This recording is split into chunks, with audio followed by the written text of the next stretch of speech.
So thank you, everybody, for coming. There's a lot of people in here. My name is Derek Nelson. I'm one of the core developers of PipelineDB. And today I'm just going to give you an overview of what the product is, what it does, and then sort of take you through a tour of the internals in terms of how the system works end to end. Just as a show of hands, has anyone used PipelineDB in here? Kenny? Nice. OK. So as I said, at a high level, what is PipelineDB?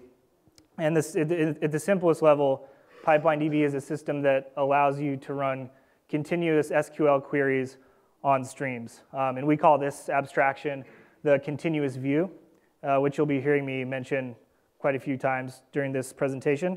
And you could essentially think of continuous views as very high throughput, real-time, incrementally updated, materialized views. The fundamental difference between a continuous view and a materialized view is that a continuous view actually doesn't store the underlying data that it needs to build itself. So that's one of the fundamental principles, fundamental design principles of PipelineDB that you'll learn more about in this talk. And so why are we here at the Postgres conference? Our product's based off of Postgres 9.4.4. So there's no special client libraries, no proprietary libraries or anything like that. We have a full streaming capability using all the libraries that work with an existing Postgres installation. And that's something that we're pretty dedicated to maintaining. So right now, it's a fork of the Postgres core, but almost all of our code at this point has been factored out. So in the medium and certainly our long-term intention is to completely factor out PipelineDB as a standalone extension of PostgreSQL. And of course, the product's free and open source. It's licensed under the GPL v3. So we have a GitHub page. You can download it, install it, use it however you want. It's basically, a lot of people ask how complicated is it to get up and running. And it's comparable to just installing PostgreSQL, essentially. So if that gives you an idea of what that's like. So the 100,000-foot view of the problem it solves is pretty generic. Any data pipeline, as all you know, at one end of the extreme, you have very voluminous, highly granular machine data that's being produced very quickly. It's raw, it's not aggregated, it's dirty. And then at the other end of the extreme, the consumption side, you have charts, graphs, highly distilled presentations of this originally messy, granular format that humans can actually interpret and use. Humans don't read granular data, and so we all have this magical processing step in between. And PipelineDB aims to solve that processing layer that bridges the gap between highly voluminous granular data and consumption using just SQL. And it focuses on being very, very good at any sorts of queries that are performing aggregations, filtering, anytime you want to look at a sliding window of time worth of data. And so most generally, PipelineDB is about continuous reduction. So if you're ever confused at any point in this talk, just ask yourself, how does this relate to continuous reduction? That's pretty much the fundamental basis of the system and what makes it useful. So an important question to ask is why we built this in the first place. Our team has very deep experience building very large-scale stream processing infrastructure when stream processing was still a relatively new thing.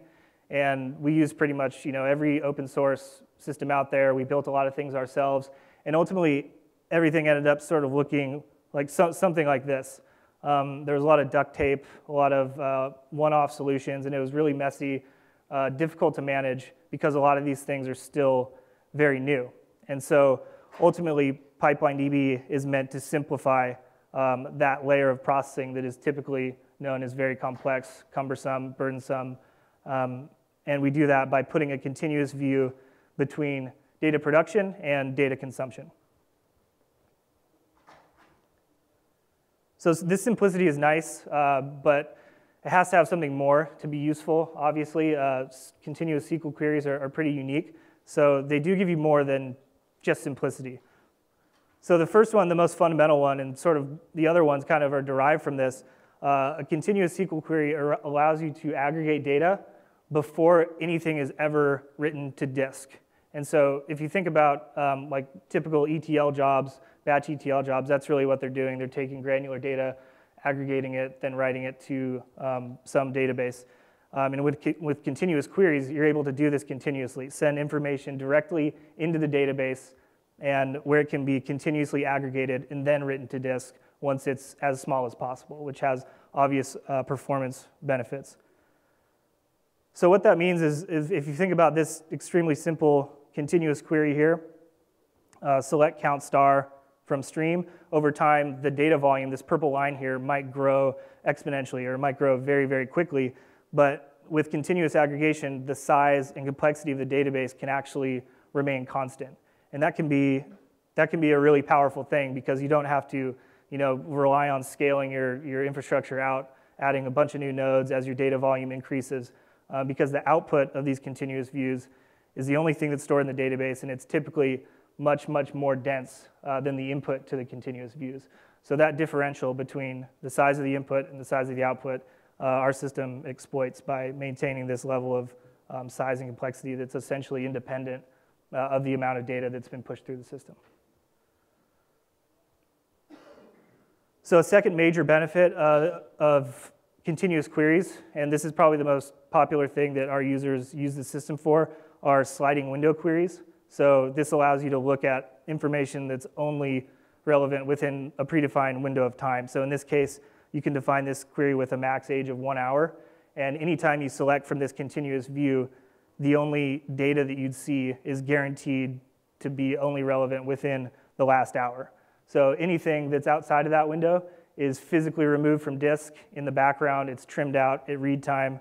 And so you can essentially think of this as a sort of automatic TTL on SQL tables. So another major benefit that we see people use a lot with our system is continuous queries allow you to run probabilistic computations on infinite streams. So if you want to estimate the cardinality of a stream of user events and that stream never ends, it's impossible to do with perfect accuracy, obviously, but you can run continuous estimations on that information very efficiently. You can of course use these sorts of estimation algorithms on regular tables too if you wanted to, but you obviously can't have an infinite table that never ends. So these sorts of things end up being really, really useful in the context of stream processing. So pipeline supports things like TopK, percentiles, distincts counting, large set cardinality estimation, all that sort of stuff on infinite streams with no sorting. And the trade-off is you get a very, very small margin of error, typically less than 1%, which for most stream processing use cases is more than sufficient. So to give you guys something tangible to hang all that on, I'm going to show you a couple of queries here.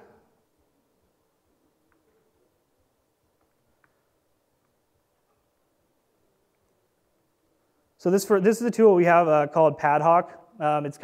It's a way to run ad hoc queries on streams, and this helps people develop and sort of tune continuous queries. And a lot of times people find it beneficial to use to debug streams. Yeah, do you have a question? Oh, sorry. Is that good? Okay, sorry. A little more? Okay. Yeah, sorry about that. So this allows you to run ad hoc queries on streams, which is kind of a weird thing because the stream never ends, but I'll show you what it looks like. So there's no data coming in yet. I'm going to run this script down here is just generating basically a bunch of random integers. And you'll see as I stream those through the system, you'll see all this stuff just update automatically. And it's not very useful to have like a query that's constantly changing like this, but this is to illustrate what an actual continuous view looks like on disk. You can pause it, of course. So that's the only thing that's actually stored on disk are these aggregate values. The query is not being rerun on the client or anything like that. That's all that's stored on disk.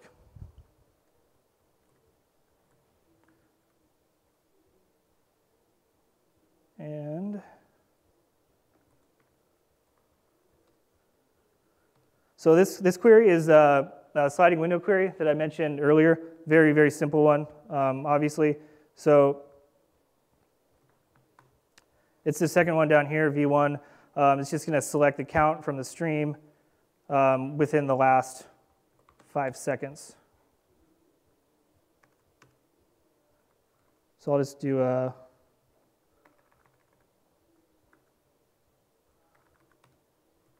oops.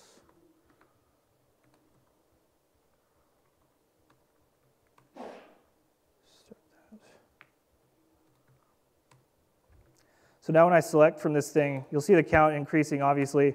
And then if I stop selecting from it, or inserting, you see the count just shrinks down again because the 5-second window has passed and I haven't inserted any new information. So this should go back down to 0 again.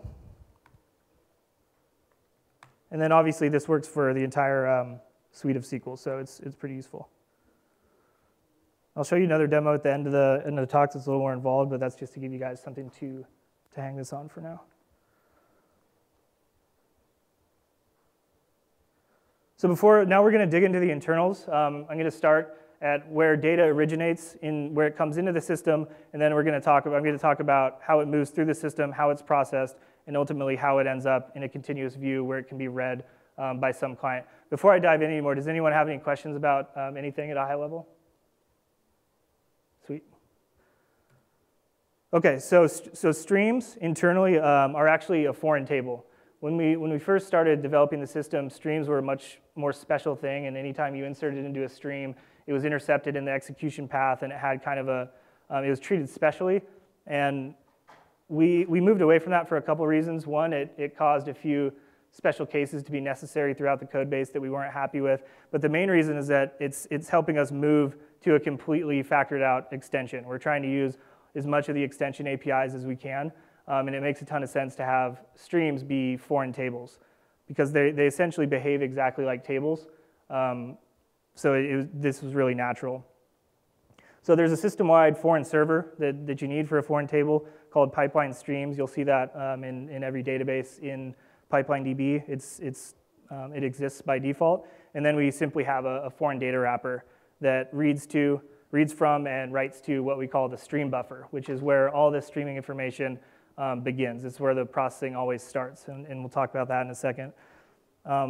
So there's no permanent storage with streams. When you write to a stream through this foreign data wrapper, there's no permanent storage. It gets written to the stream buffer, and then that event ultimately is ephemeral. As soon as it's been read by whatever needs to read it, it's just clobbered, and new incoming data overwrites it.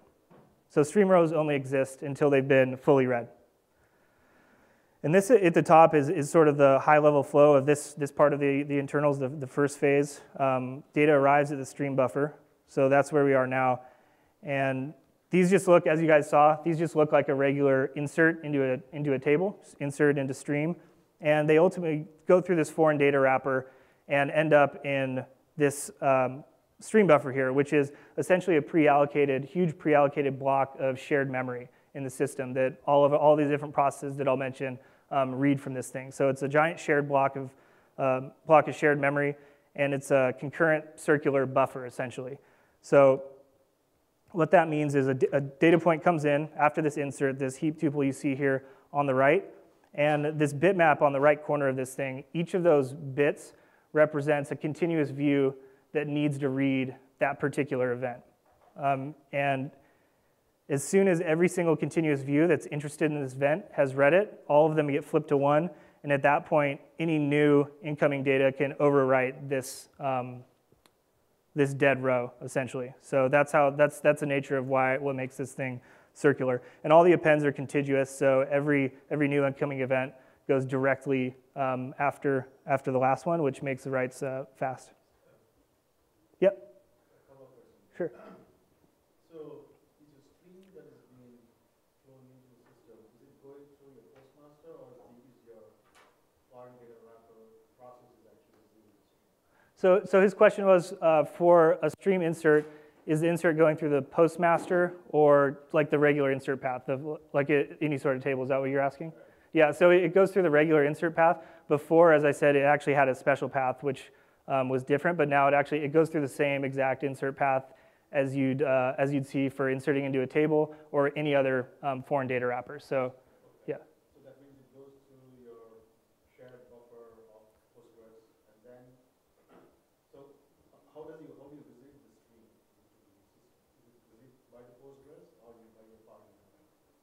So it's just like a regular, it's the exact same as if you'd be writing to a table, except in the foreign data wrapper, instead of doing like a heap insert or actually writing to the table, that's when it writes to the buffer inside of there. So that's what the implementation looks like. Yeah, thanks.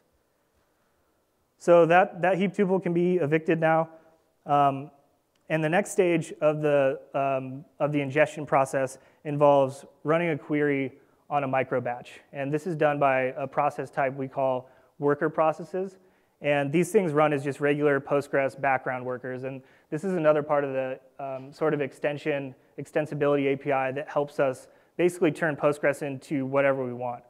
You can have processes that do whatever you want now. And we use those for all of the different worker types that comprise our system. So the worker process reads from streams. And those worker processes are essentially running as background workers. So it just uses the regular background worker API. Those things start up at system startup time and essentially just start reading from the stream buffer as fast as possible. So we're at the second stage here now. This worker process that's running as a background worker is running. I'm going to keep this query simple just to make things easier. So this is just like a select count star average from stream. And this worker process is continuously executing this query on batches from the stream buffer. So it might read 1,000 at a time, run this query plan on that micro batch, and then generate what we call a partial result. So this is the overall flow here. You'll see the stream scan plan is from our foreign data wrapper, just implements the get stream scan plan. And the basic logic is read as many tuples as you can from the stream buffer as fast as possible until you hit the batch size, then run the query on it, and then whatever the output of that partial query is, that's what we call a partial result, and that leads in to the next phase of the internals. So here you'll see it's the count. You're doing a count and average. You get a count, which is simple, and you'll see the average here actually isn't an average, and this is an important part of how our system works. So all of our aggregates in the system, anything that's more complex than simply like incrementing a count or a sum or something like that, we actually store the transition state of the aggregate. So if you've ever created an aggregate function in Postgres, you know that you have to specify some sort of transition function for a lot of aggregates that take in an input value and then they update some internal state that allows that aggregate to be updated further based on new information coming in. So that's the actual state we store for aggregates in the database. And that's why the transition state for average is just it's a count and a sum, which is what you see here. And so for parallelism, these are the worker infrastructure is highly parallelizable. No matter how many workers you have, each one essentially gets a disjoint block of this stream buffer, and that's all it reads from. So all of these events are essentially round robin between a pool of workers that are reading from the stream buffer. So it's very parallel here. So that's the first phase. We've written to the stream, read from the stream buffer, and executed the first stage of the continuous query plan, which generates this partial result, which stores the aggregate transition state. And the second phase of the overall continuous query process is much more interesting. So this is the incremental update phase when we take all these partial results coming in from all these different workers and we merge them with whatever's on disk. So it's a little bit more complicated. So let's dive into that. So we have this notion of combine functions. Any aggregate in a PipelineDB continuous view can be combined. And basically this is the form of the function. So combine is a function that takes two transition states and returns one transition state. So this effectively allows you in general to incrementally update any aggregates with any sort of partial result coming in. So when you hear me talk about combine, that's effectively what's happening. And we do this with a new catalog table we've added. We haven't changed any of the PG aggregate catalogs or any of the aggregate functionality whatsoever. We have one catalog table that stores all this metadata. It stores all the functions that tell the system to take one aggregate and figure out how to combine that aggregate with other aggregates. And that's essentially just a matter of looking up the right functions. So you can also have any user-defined aggregates are fully combinable as well. you just have to pass this combine func, which is basically what you see on the top row here, some function that takes 2 transition states and returns 1. So starting from the last phase we were at, we ended up with what we call a partial result or a micro batch result. Those terms are interchangeable. We have the result of the continuous query plan after being executed on a batch of streaming tuples. So we have a count of 1,000, then our average transition state. And at a high level, this is what happens with combine. So this row on the bottom comes from disk, and this combine stuff, so ultimately reads everything on disk that's related to this incoming micro batch, and then the continuous query plan is executed again on this combination of tuples, and you get a combined result. So you'll see here we actually have enough information to produce a combined average based on 2 existing aggregates, because again we only store the transition state in the database. So this is a high-level logic. One of the hardest parts about this combine phase is actually looking up the existing tuples that you'll use to update against the incoming micro batch. So the high-level logic is first we get a plan, we generate a plan that's as fast as possible to do that lookup based on what the incoming micro batch looks like. And we do that by looking at all the incoming values, let's say you have groups X, Y, and Z, you only need to update those groups that have the same keys. So we generate a plan based on all the incoming values, and then we essentially run this lookup plan on using it. And I'll talk more in a minute about how that works. So again, this thing needs to be as fast as possible. This is definitely a bottleneck in the system because it's touching disk. It's reading from disk. It's writing from disk. That's what the combiner does. So we've done a lot of work to really tune this thing pretty well. So at first, obviously this has to be indexed. At first, when we looked at a group, we would just, sometimes we tried just randomly picking a column, then we tried indexing on the entire group. We tried a few things, but it's very difficult to pick the right index because this index is created when you create the continuous view. So you don't know anything about the statistics or the distribution of the actual groups, so you can't really do anything particularly smart. The best solution that we've found that actually works really well is instead of looking up the actual group, we look up a hash of the group. And so that every incoming group gets hashed to some 32-bit integer, and that hash is actually used as the index key. And that effectively allows us to maximize the cardinality of the index of this table, even though we know nothing about the distribution of the group itself. And empirically, this works really, really well.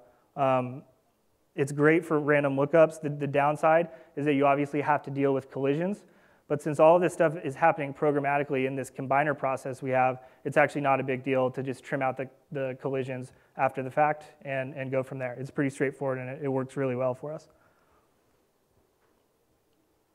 And so a lot of people are doing groups that involve some sort of time component. Like you see here, select day, group by day. Almost all groups, very often at least, will contain some sort of temporal component. And we can exploit that to actually do a little bit better with this group up plan by using essentially locality-based hashing instead of just standard hashing on the group. So for any group that contains a temporal component, we actually use a 64-bit hash. The first 32 bits are the same as the previous hash, just the regular hash of the group. And then the highest order 32 bits are actually the timestamp, the integral representation of the timestamp of the key. And since this index is essentially sorted, most of the groups, presumably, as they're being updated, are going to be relatively close to each other within the index. So this gives us really, really good caching locality for any sorts of queries which involve a temporal component in the key, which turns out to be a huge majority of them. And obviously, the downside of this is that the index is twice as big, essentially. But it's worth it. Okay, so to recap, I kind of went off on a tangent there talking about the lookup plan. So at this point, we have the micro batch result from the first phase from the worker processes, and now we have the existing data on disk that already exists in the continuous view. So that's where we're at. And this is basically the logic of how the rest of the combine process works now that we have all of that information. So we get the plan, it looks like this, you combine everything, union with the micro batch and the on-disk results, and then if it's a new tuple, we just do an insert, and if it's an existing tuple, we just do an update.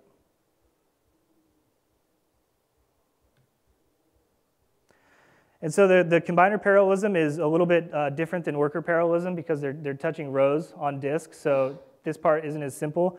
Originally, one combiner could only ever update one table, but the latest version, we've done a lot of work to make that better. So now on-disk groupings are actually sharded by group. So what that means is that each row on disk is guaranteed to only ever be touched by a single combiner process, which is an assumption that we really take advantage of in the internals of this part in terms of optimizations and making it faster. That turns out to be a pretty powerful assumption to be able to make.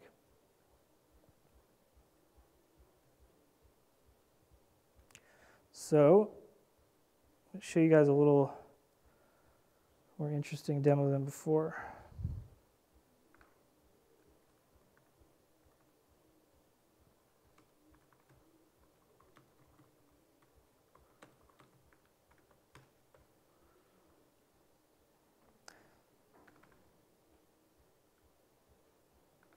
So we have this, I'll just leave that closed for now. We have this data set that's essentially all Wikipedia page view traffic for a given day summarized by hour. So it's aggregated down by hour. And we're going to run this query on it here. So what this thing is doing is, so we look at the project, the text, that's just like the project code, like English Wikipedia or something like that. Then we just do a basic sum. And then this part's a little more interesting down here. This takes advantage of one of our probabilistic data structures called filtered space saving, TopK. So we're going to look at the top 3 website, basically top 3 pages by project with this query. So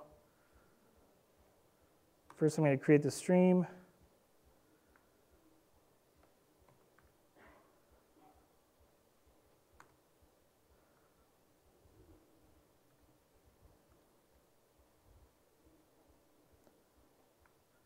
And to get data in, I'm just using, so I'll show you this small, it's a little bit small, I know, but so we basically have this as a stream on our website. You can use, the stream's compressed, we're piping it into unzip, and then in turn piping that into pSQL using copy over standard in. So that's how we're getting data into this particular continuous view.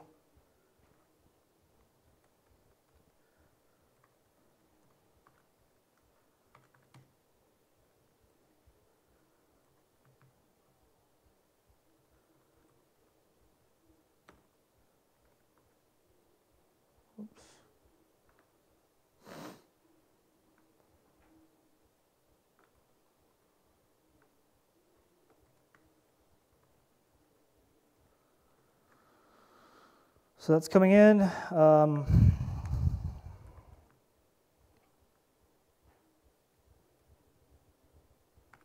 you should be able to see all these TopK is changing. They're probably good. I think these things are like sorted. So this is it's kind of hard to see with the thing there, but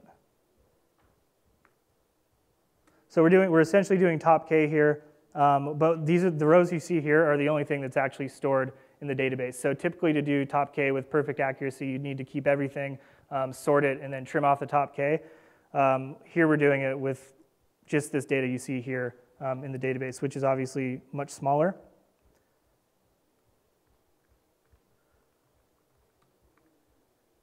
And then another cool thing you can do with the combine infrastructure is any users can combine any aggregates they want as a special aggregate. So you'll see here, I'm going to get the TopK titles from all of the stats combined. So obviously it's a garbage title. I don't know what those pages actually are, but so these TopKs are the same as if you took all the information as one input stream and ran TopK on that. But we're actually doing this by combining only the rows you see here, which are much smaller. I don't know what that is.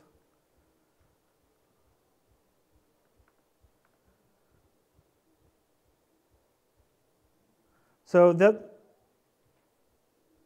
last part, there are a lot of things you can do to make the system a lot faster. We don't tune it to be very aggressive by default, just how Postgres doesn't really tune itself to be very aggressive either. So I'd just like to go over a couple knobs you can pull to make the system faster.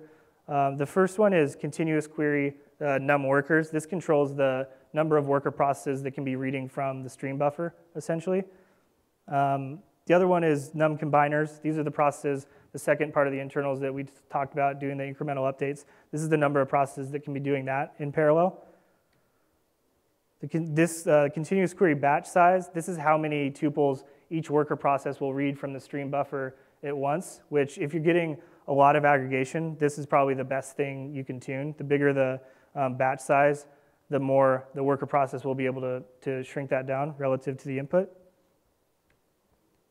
And these ones are kind of new actually too. The step size, these are for sliding window queries, which as I said have been pretty popular. The step size is the granularity of how the window is moving forward in time. So if you want it to move forward every millisecond, we actually have to store a lot of extra data. But if you don't care about the window sliding forward every millisecond, you can actually tune that with the step size here. So this continuous view has a window size of a minute, but it only steps forward every second, which makes it pretty fast. And the step factor is the same thing. This allows you to express that step granularity as a fraction of the overall window size. So if you wanted to say only tumble the window forward after it's reached 10% of the overall window size, that's what the step factor does for you.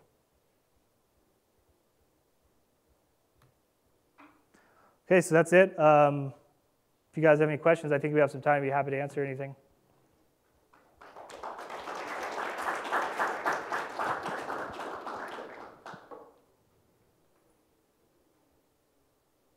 Yep. So it looks like you're using hash indexes. Mm-hmm. Are there problems with replication using those? Yeah, so we actually don't use hash indexes. We use the hash values on the B tree, and the B tree implementation is so good and so mature that it's actually way faster, and then you don't actually run into the problems of the wall problems that the hash indexes have and stuff. So yeah, it's actually hashes on top of the B tree. Yeah. Yep. When you're suggesting stuff onto that shared circular buffer, Mm-hmm. what do you do when you run out of space? You can't keep up with the incoming stream. That's a good question. So his question was, with the circular stream buffer, what do we do if there's no free space in the stream buffer if a client's still trying to write to the stream? And the answer is we block. We don't let the client finish the write. It blocks. And that actually turns out to be a really useful property in a stream processing system. When you don't have that capability, you get queuing, which is obviously really bad. So our design decision is to just block. We just make the client wait until there's space. Good question. Yeah. Do you have any experience on the performance impact on a server when you use quite a lot of continuous views and streams? Mm-hmm. So his question was what is the performance impact like if you're using a lot of continuous views and streams? And it's hard to answer. It depends on the queries in general. If you're running a lot of really, really complex queries, there's obviously going to be a pretty big performance impact, but it really depends on how complex the queries are. Most of our users saturate the network interface of the server before saturating the system itself. So that's typically like a good bound to sort of estimate performance on, is whatever the throughput is. Yeah. If you have a slaving something to use stream replication, how can we fail or from the So there's no, you can do standard replication with pipeline. It's we have a guide on our docs, but it's basically similar to the way you'd fail over with standard Postgres. It's almost no different. Yeah, but it's definitely possible. Good question. Yeah, Kenny. Can you talk about crash recovery? Like, is there anything special and what the circular buffer? How do you recover from that? Yeah, so his question was crash recovery. Do you mean like workers, combiners? Yeah, so about crash recovery. So anytime there's an unrecoverable error, which is basically a seg fault, is the only thing that will actually crash the system. All the processes will die, and they'll ultimately be restarted by the postmaster. And under those conditions, you could potentially lose data that's in the stream buffer. That is possible. So the unit of data loss is essentially how big you want the stream buffer to be. In the worst case scenario, you could lose one stream buffer worth of data. And any other sorts of errors all other errors are recoverable. So those won't affect anything. It's basically there's like a try-catch statement in the worker and the combiner. So the only thing that will really that could really cause data is essentially a crash, a seg fault or something like that. Yeah, please. So if you were like consuming from Kafka, for instance, you'd want to actually catch that and then retry those events. Yeah, so his question was if you're consuming from Kafka or something like that, and if there was a crash, you'd want to try to reconsume those events or something like that. Yeah, so there are a lot of different ways you could do that. Obviously, it's a tough problem. We do have a built-in Kafka support, a Kafka extension. I don't know if you were using that, but it actually handles all of the consumer offsetting, partitioning, parallelization, all that stuff itself, and stores all of that state durably in the database. So when the system came back up, it would pick up wherever it left off. So that's also a tool you can use. Yeah, thanks. Any more questions? Yep. When you deploy this sort of thing, is it typically like an extension on a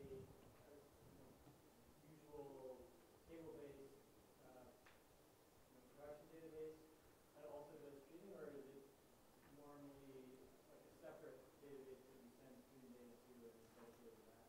Yeah, so his question was, are deployments typically, is this typically co-located with like a regular sort of production OLTP operational database or something like that, a more traditional database? You can do that, and you can store regular tables in Pipeline just like you can in Postgres. Most of our users are using it almost exclusively for just very high throughput continuous views. So for any sort of like OLTP workload, I'd probably recommend just keeping it completely separate, unless the load on the PipelineDB server is not that much. You know, if it's only like a tens or a couple 100,000 events per second or something like that, it's probably not going to be a huge deal. But in general, it's probably a good idea to keep them separate. Yeah. Is there any advantage to, say, doing joins between the kind of materialized aggregates of the streaming data and regular tables with your operational data?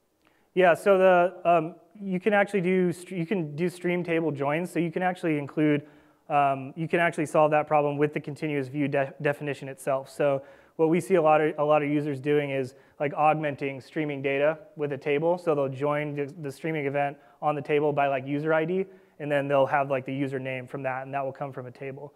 So you can join streams on tables with continuous views, and that's pretty popular and pretty useful.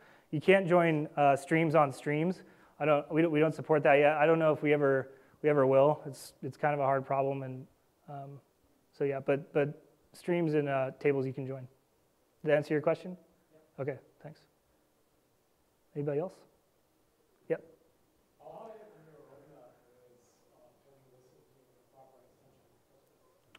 I would say within 6 months, probably. Yeah. Most of our it's something. Every new piece of code we write is independent of the core, and we also rip code out of the core on a regular basis. So we actually don't have that much stuff in core. It's actually kind of one of the problems is like parse time hooks. We have like create continuous view syntax. Postgres will probably never have parse time hooks because it could conflict with like other extensions that overrode it or something like that. So we'll have to see about how we handle that, but it's fundamentally not like a complex problem for us. We'll be there pretty soon. Yep. What kind of event volume do you see in your implementations? What kind of? Event volume.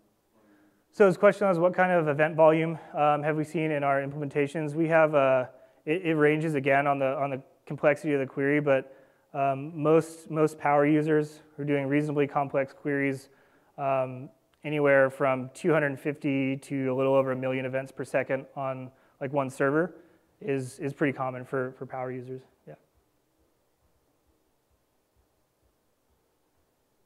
Anybody else? All right, well, thank you all for coming.